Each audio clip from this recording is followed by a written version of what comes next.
Evening, everybody, and welcome to the Borderline Podcast with me, your host, Andrew Willox.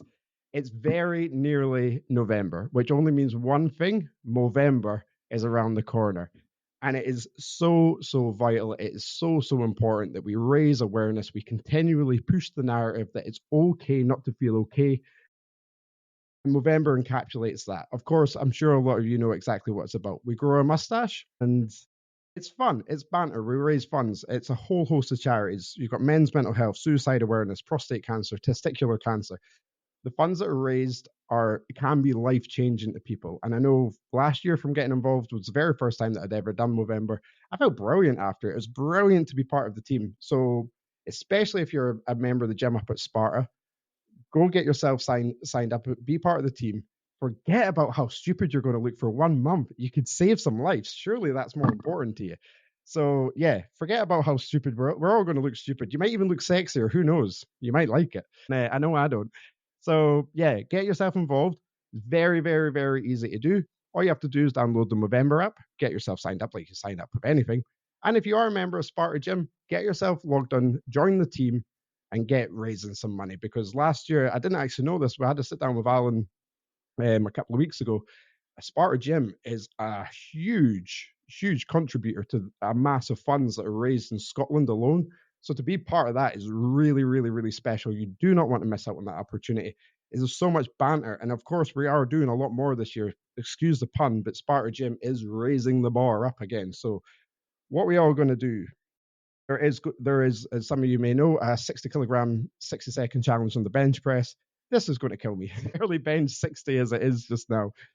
I think we've seen Barry Shell go and do 84 reps the other night, I couldn't even do that with the bar then. So that's how, it's going to be formidable, but it's going to be fun. And like you say, you get involved, have a little thing like that. It's a good little thing. It's a good little bit to put into your training as well. Just that a little bit more enthusiasm and motivation to then go ahead and get benching a little bit more, lift some heavy weights, more reps. It's all good for you. But that's not all we're doing, of course. Last year there was the Big Duke up at Conan Bay. I think Alan said we got 65 people.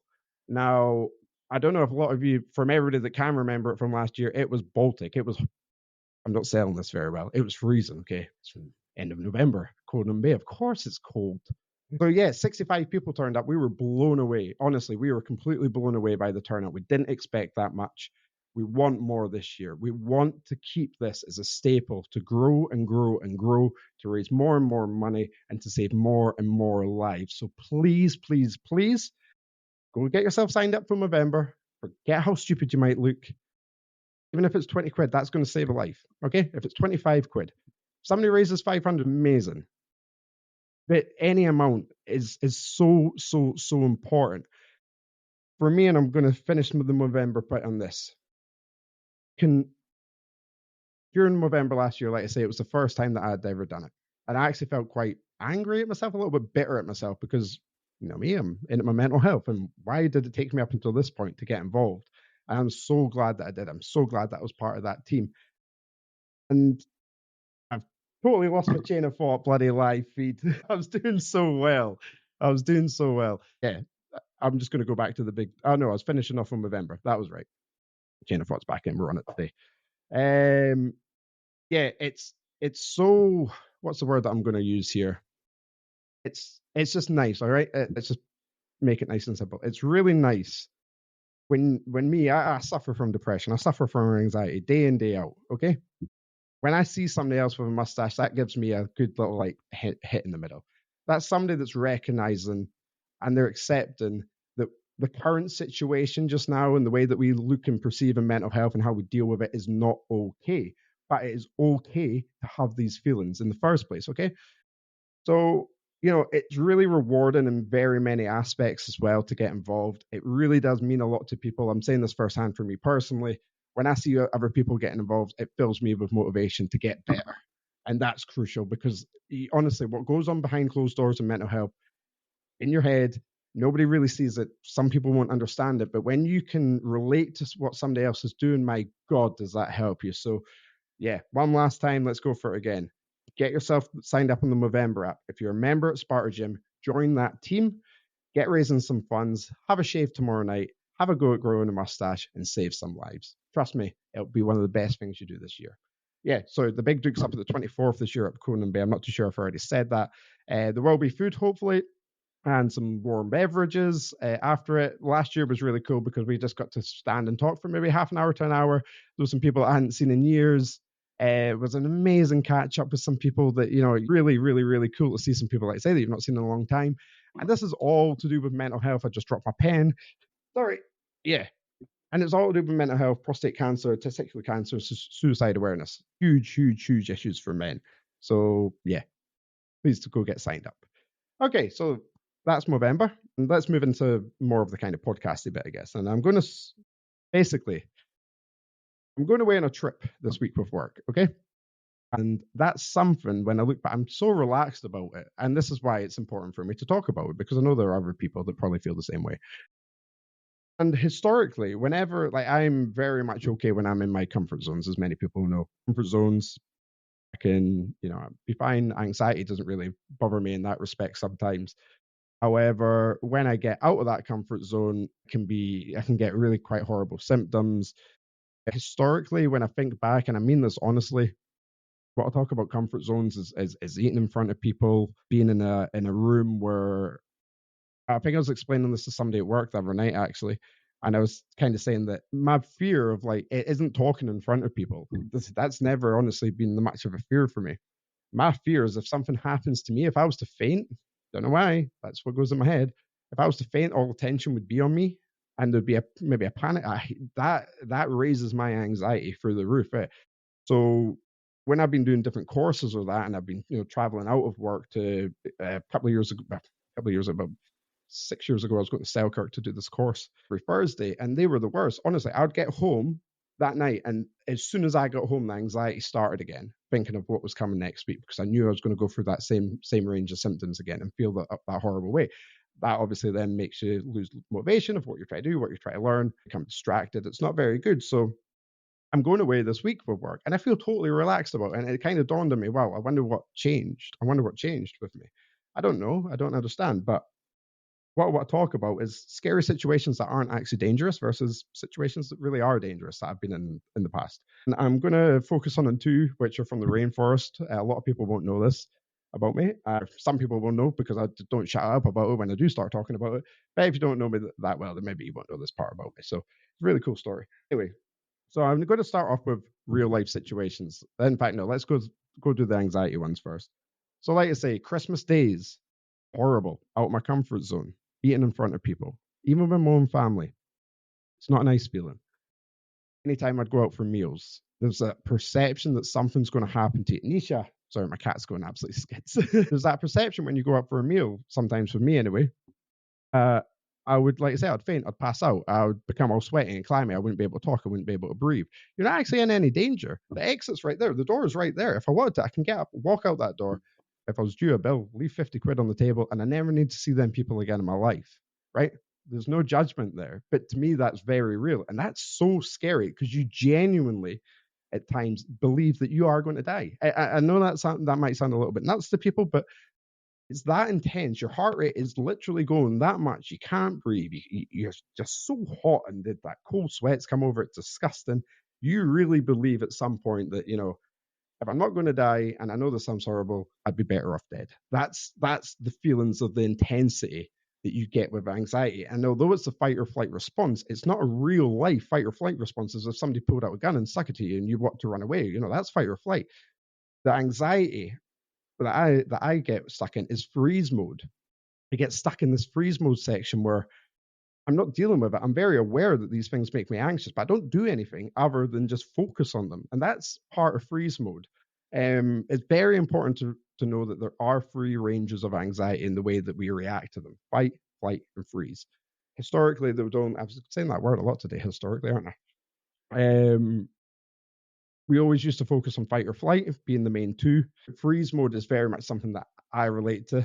Freeze mode for me does not come in a real life dangerous situation, which I'm going to go on about later in this episode. And probably the worst, the real worst out of comfort zone that I've had, that I can, when I think about that, this one comes straight into my mind. for anxiety was when me and Sass were actually going on holiday to the Dominican. I don't know if I've maybe said this on a podcast before. So anyway, we're flying out of Manchester. I don't do public transport with anxiety. It ruins me. Again, leading into why I drink so much. I used to drink so much alcohol. I'd be a couple of cans before I'd get on a bus or a train. There's just no way you'd get me on that sober. So going down to Manchester, that was a big lag. We're staying overnight. I remember Liverpool were playing Sevilla in the Europa League final. We got beat that night. I think that was Klopp's first final, actually. Weird memory. and yeah, and I remember we'd like so uncomfortable from the moment I got down there, even with like drinking shitloads. I just could not get rid of that anxiety. And I think our flight was maybe like 10 o'clock the next morning. We'd maybe we would be at the airport for maybe 6:30 or something like that. I remember I went to bed at 11:30. I was back up at 12:15. I could not sleep. Like, just, it was the worst. And I can remember being on the toilet, just, diarrhea, gagging, making myself sick, because that's the feeling in there. I need to get that anxiety out of me. That's what always used to go through my head, is if it's there, get it out and make yourself sick. It's not very healthy. Don't do it. Try not to do it, is what I should say. So basically, like, all the remainder of that night into the morning before we got that flight was absolutely the worst. Only before we got that taxi, and holiday would cost several £1,000s. If a taxi had pulled up outside the hotel that we were staying at the night before we went to the airport and says, "Look, we'll give you a lift back up the road if you don't mind losing the money on your holiday," I would have took it. Like, I was just that for me is just one of the worst. I couldn't even eat a crisp. I remember I hadn't been able to eat since the night before, and we were sat in the departure lounge. I was that nervous. I couldn't even take a sip of my pint and then eat a crisp. It was just lodging itself in my throat. There was this gag reflex goes. It's horrible, horrible, horrible. There's no danger there. I'm not actually scared of flying as such. The actual, like, flying itself, I'm not that bothered. I'm bothered about the anxiety of being in that focal sense of attention should anything happen to me when I was on a plane, when I was on a bus, when I was on a train. That's where my anxiety used to stem from a lot. There wasn't a real life danger. Yeah, okay, you could fall out of the sky in the plane, but we know statistically that's not a very highly likely way to die. So there really isn't that much danger. Again, had it reached the point that I'd passed out and fainted, you go to the hospital and you're okay. You had a horrible anxiety attack, you had a horrible panic attack. Very, very, very rarely results in death. If you go into kind of cardiovascular problems or depression later on in the line. So we've all these situations that we go through hypothetically in our heads over and over again. And that's what the anxiety is. That's the issue. The issue isn't the location. The issue isn't the environment. It's our perception of what we're seeing, how we are in that environment. That's the issue. And we can't align the parallels to know that we're going to be okay in that environment. So it's really, really, really important. The reason why I want to talk about it is because I know there'll be so many people, if they do watch this, if they do listen to this, will be able to relate to it, because there's so many situations we go through in life that we're so uncomfortable with, but we never actually understand why we're uncomfortable with them. So now for me, it's a lot easier. I know that there isn't that perceived danger. I can talk to myself. I still get the symptoms, but I can talk to myself. I can slow my breathing down for meditation, for breathing exercises, and I can really configure my brain to say, you're not in danger. Okay, you are going to keep on getting these symptoms. You are going to feel like shit until the situation's over, but you're not in danger. Biggest highlight, and I'm not afraid to say this because I ended up in tears. Last holiday that I went on to Mexico. This is a highlight of how bad my anxiety gets and the effect of what it does to me after it. Again, well, actually, this one is not into zero danger. This one is kind of in a little bit of danger, but again, it's not the activity, it's the situation that I'm in and that I'm scared about, okay? So we're in Mexico, and I wanted to go swim with whale sharks. Beautiful animals, totally harmless, by the way, unless you got knocked by one. They're, the one that I swam with was 33 feet. Big shark, really, really big fish. Eats plankton, so you're totally safe. So again, so I don't help myself in the fact that I like to investigate what I'm going to be doing before I go ahead and do it. And I'm obviously get anxious about public transport and stuff like that. So going on excursions and that on holidays as well is not a very enjoyable experience for me until I'm actually in the excursion, be like, I don't even care about my anxiety because I'm totally blown away about what I'm doing. If I'm going scuba diving, I'm never nervous when I'm down in the bottom of the ocean. I'm nervous on the bus leading me to the boat. there's all these dangers underneath the water. There's all these dangers with diving itself. That doesn't bother me. The bus journey, that bothers me. The boat journey bothers me. So whale sharks, they investigated this, and from a hotel, it was around about an hour, 45-minute drive from our hotel down to the port. And then it was 21 nautical miles offshore to go swim with them. So you're talking about I think it was probably about 4.5 hours traveling time before we actually got into the water. You can understand, for me, this is just on the pinnacle. This is at the very, very, very top of how shit I'm going to feel. That really affected me, but it's something that I knew that I needed. It was a bucket list for me for my life, so I wasn't going to back out of it. I was very determined. And basically what happened was I'd booked myself onto this trip. And so we had to be up at I think it was 5. We were a meeting point was at 4:30 in the morning, 5:00 in the morning from the hotel lobby. As ever, I'm up 12, 1:00 in the morning, just normal anxiety. I don't need to repeat this again. What I do, and it's not healthy. This is not a recommendation by any means. I just start when I'm on holiday and that I just start drinking straight away. It's not healthy. It's not good.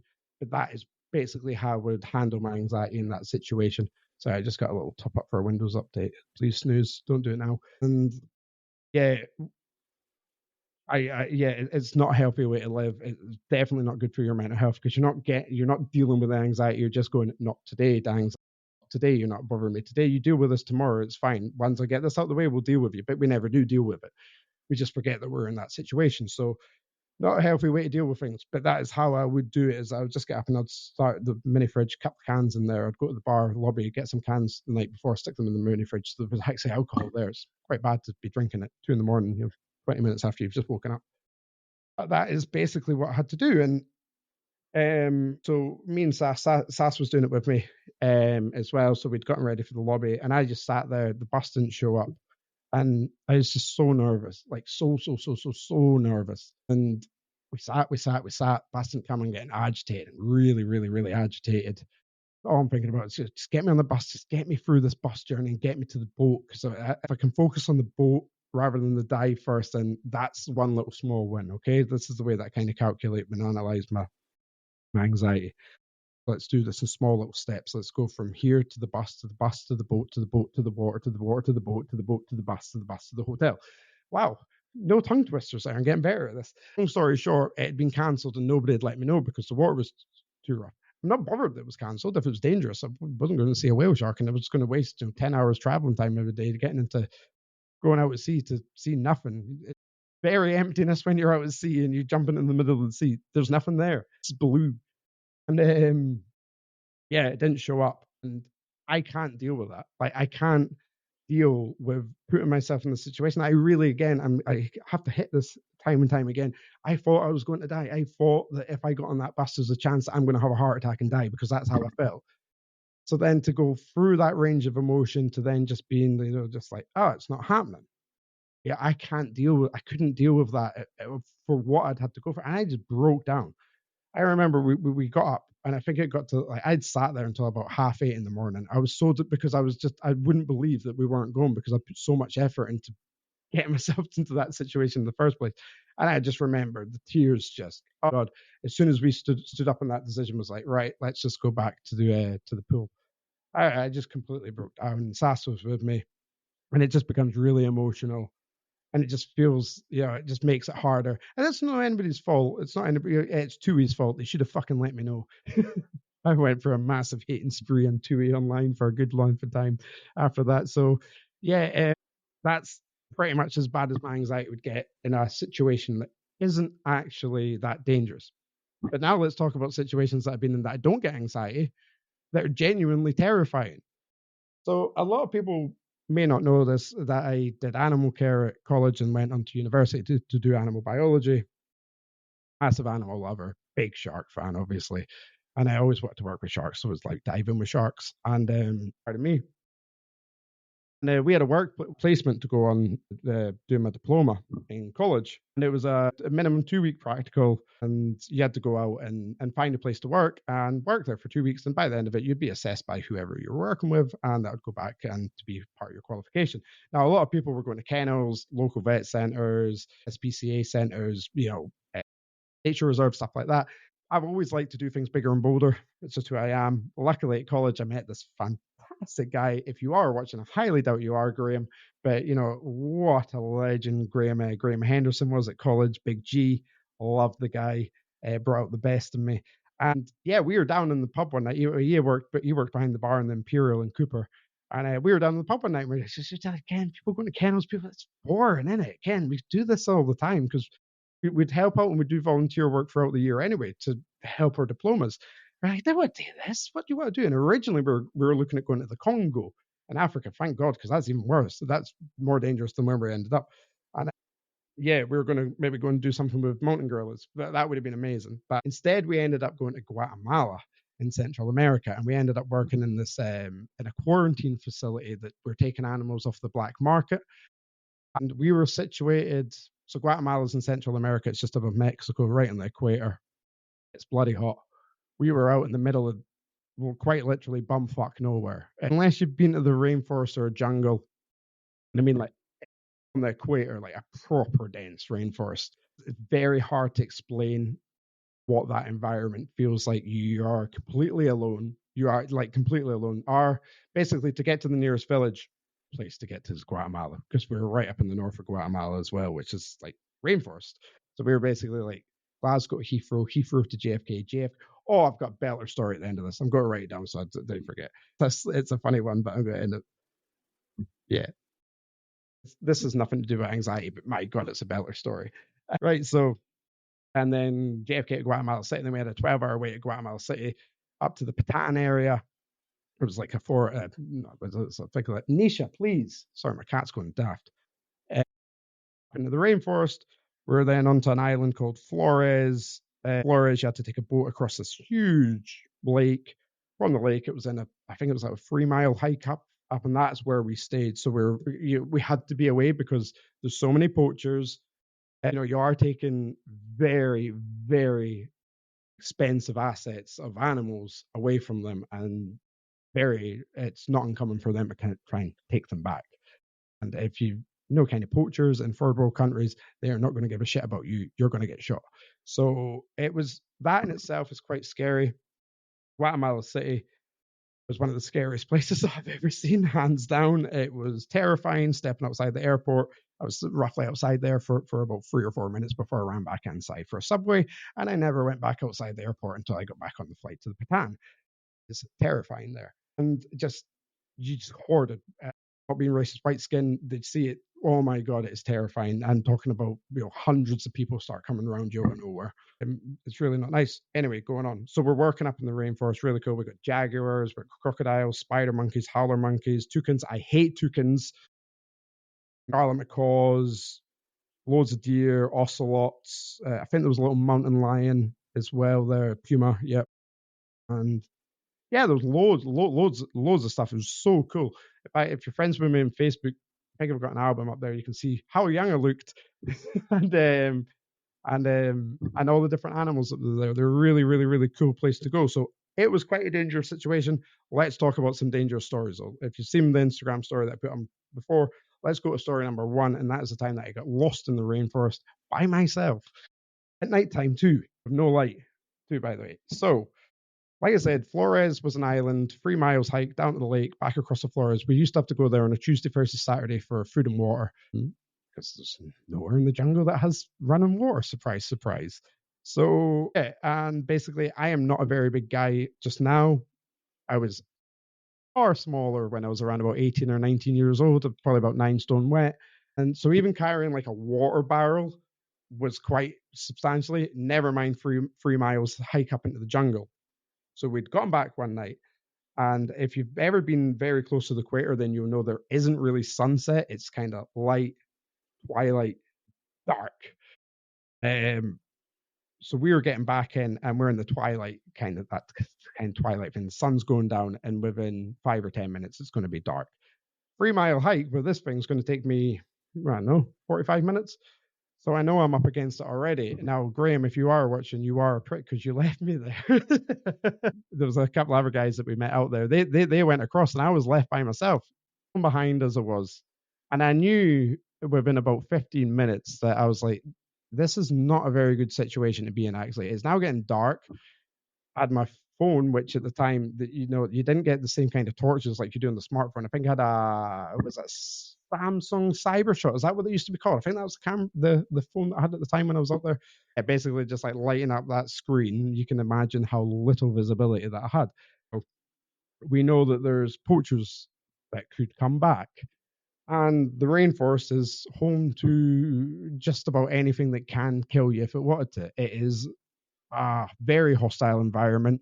Survival of the fittest. Second by second in the rainforest, things are consuming each other. Even the trees are at a battle with another to reach the top of the canopy so they get the best sunlight. It's a weird, really weird, challenging environment to be in. It's so fascinating.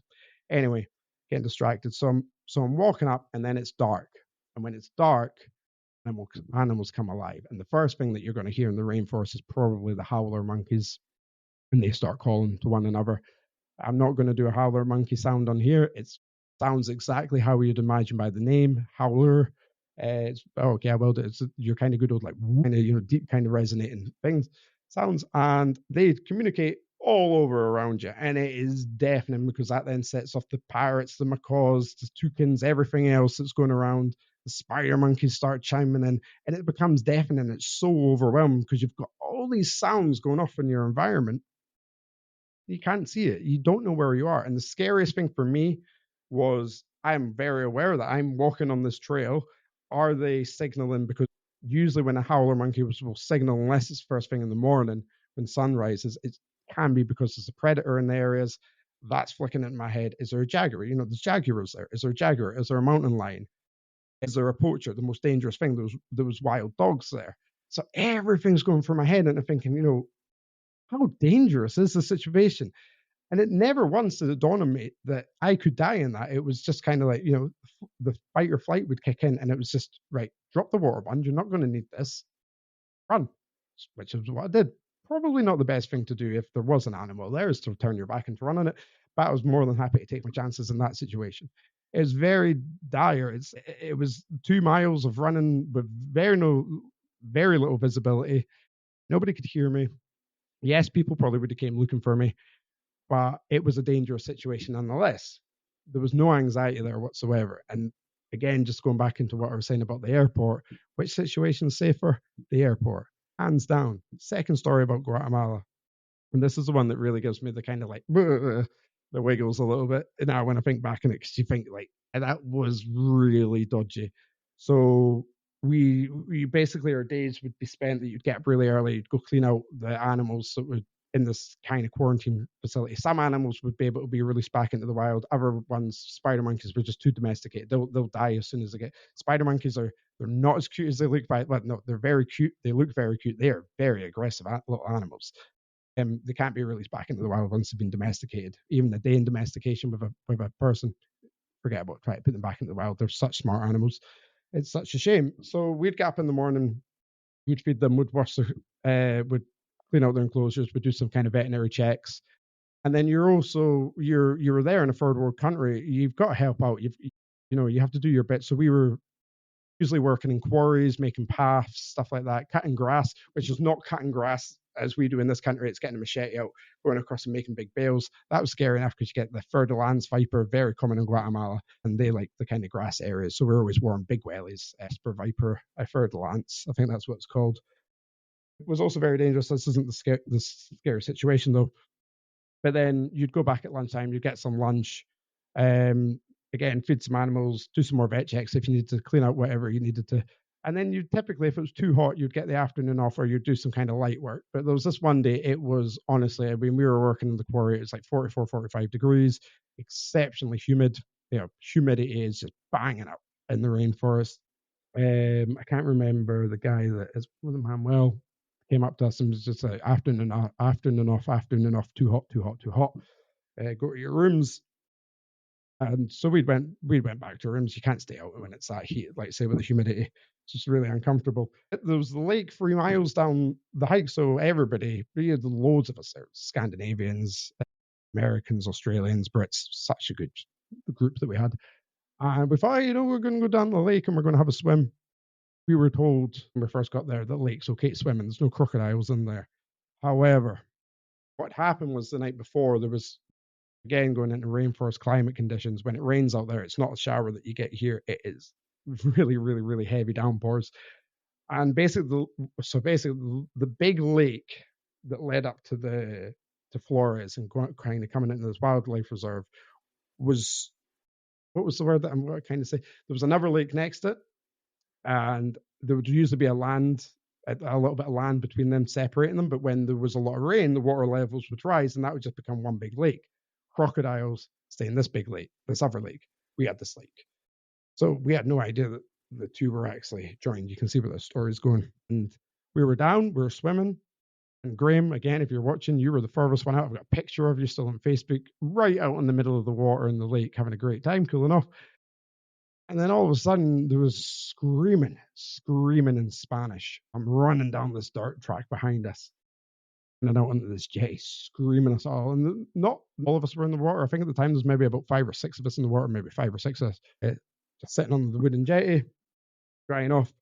And he's going absolutely schizo in Spanish at us. And I don't speak Spanish. There was luckily people there that were fluent in Spanish, and they were translating, and we kept on hearing crocodile, crocodile, crocodile.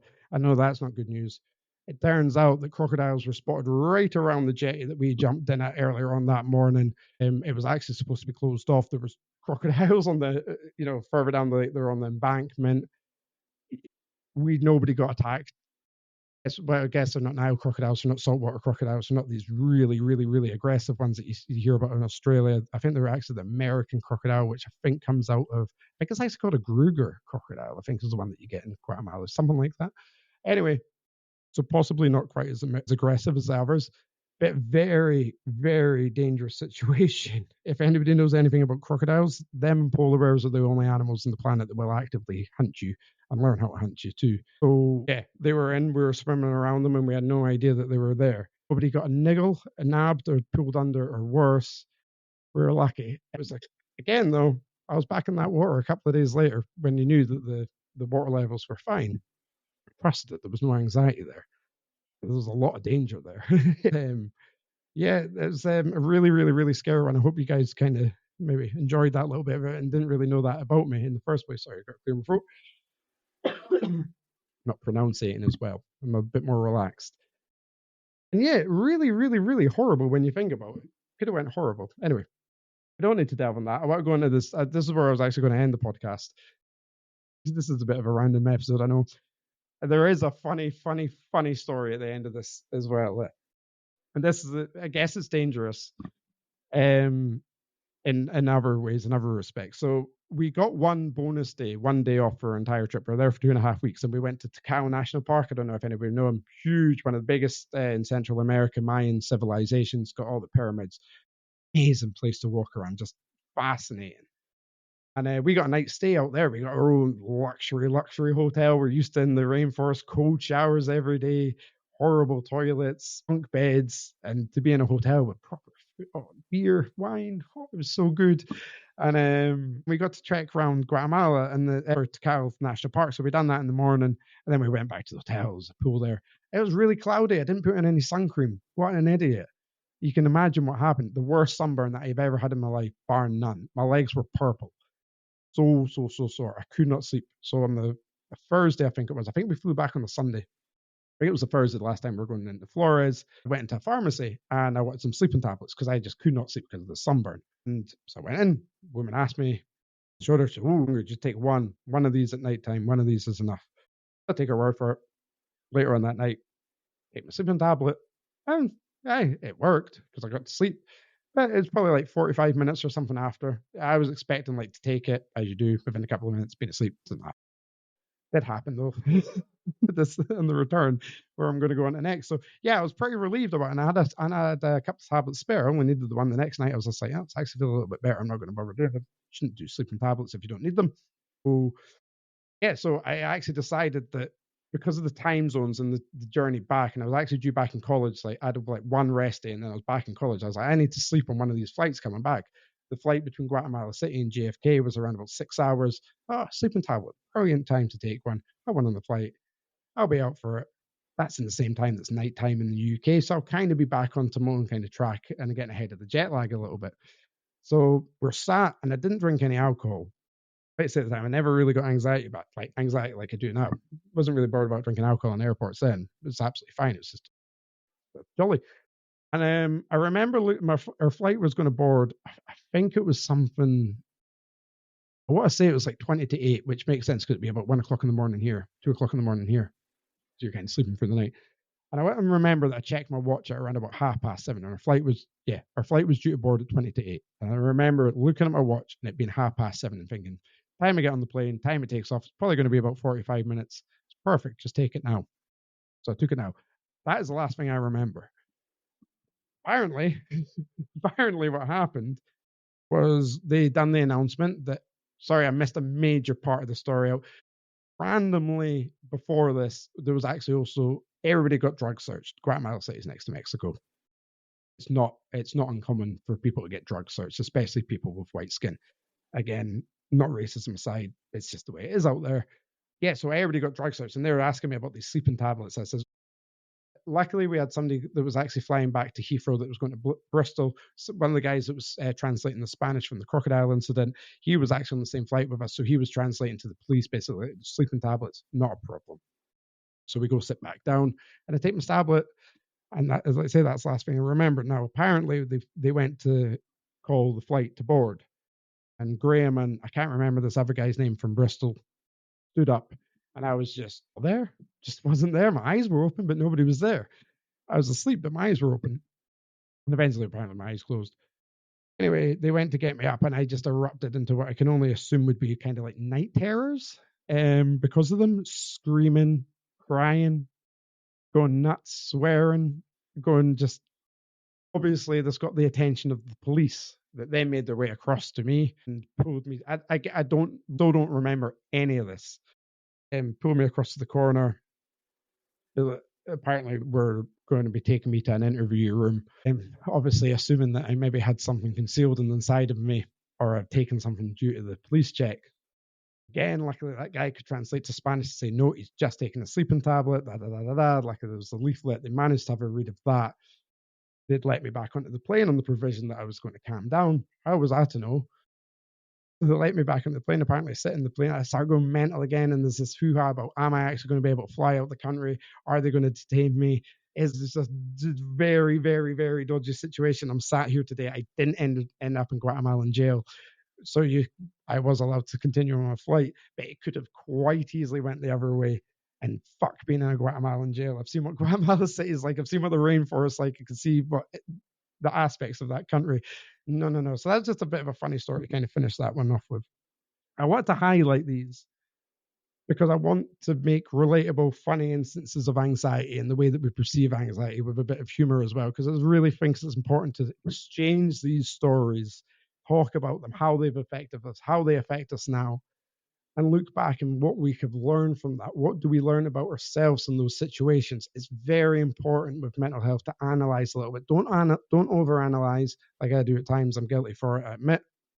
But look back into the situations that you felt that really bad anxiety and actually understand that there is no danger there. There isn't the danger there. It's your perception of the danger. I'm not saying there's anything wrong with that. That's the way that you feel. That's what anxiety does to you.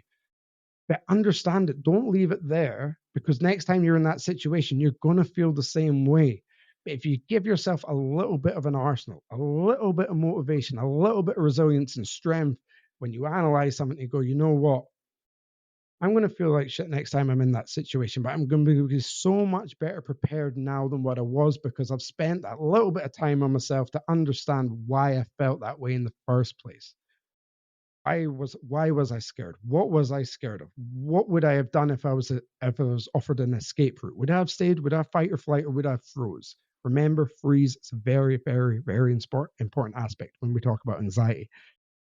So please, if you have been if any of these kind of things, there's Nisha again, have been related to any of the stories that I've kind of put in airports, pubs, restaurants, family meals, understand you and understand how difficult it can be. Only advice is analyze it a little bit, come to terms with it. This is part of you, and you can make it your strength too. I'm not a finished product. I'm still learning so much about myself as well. If anybody's following me across on the Instagram, you know that I've been going for a bit of a rough patch the last couple of weeks again, but we're heading out the other side. Hence the podcast, hence the optimism. We've got a lovely little bit of sunlight coming in. It's a great day. So I hope you have enjoyed this. And it's been a very, very, very random one. I don't even know. We're live. I don't even know if this will turn into a podcast or just keep on this alive. We'll see. Anyway, November, finish once again. Get yourself the Movember app. Grow yourself a beautiful mustache. Remember at Sparta Gym, get yourself part of the team and have a brilliant time with it. Raise some funds. Have a bit of banter. Speak to people about their mental health. Ask them why they're growing a mustache. We should be open to it. We have to be open to these discussions, okay? And that's what Movember can do. Big Duke, get yourself up to Conan Bay, men or women of all ages, 24th of November. It's going to be cold. It's going to be uncomfortable. It's time, like I said before, it's time to start being comfortable with feeling uncomfortable. That's the terminology that I'm leading with over the next couple of months into pushing myself through the worst of this, to come out the other side of this kind of niggly cycle that I've been in all year. If you followed along in the podcast, we're really trying hard. I really, really, really am trying hard just now to push through and to overcome the worst of this. Okay, guys, and I really hope you guys can too. So leave that one there then, eh? I hope you've enjoyed this. I hope you had a little laugh with me. If you've been following across it live, thank you very much. If this is turned into a borderline podcast episode and you're watching on YouTube, then please do like and subscribe. It really does mean a lot to me and to the channel. It helps us get into the algorithm. It starts a snowball effect, so more people can see it. More people can start talking about their mental health. We can dismantle more stigmas and ultimately save more lives and make people happier with who they are. I've been Andrew Willox. This has been the Borderline Podcast from Facebook, Instagram, and from Riverside. Good night.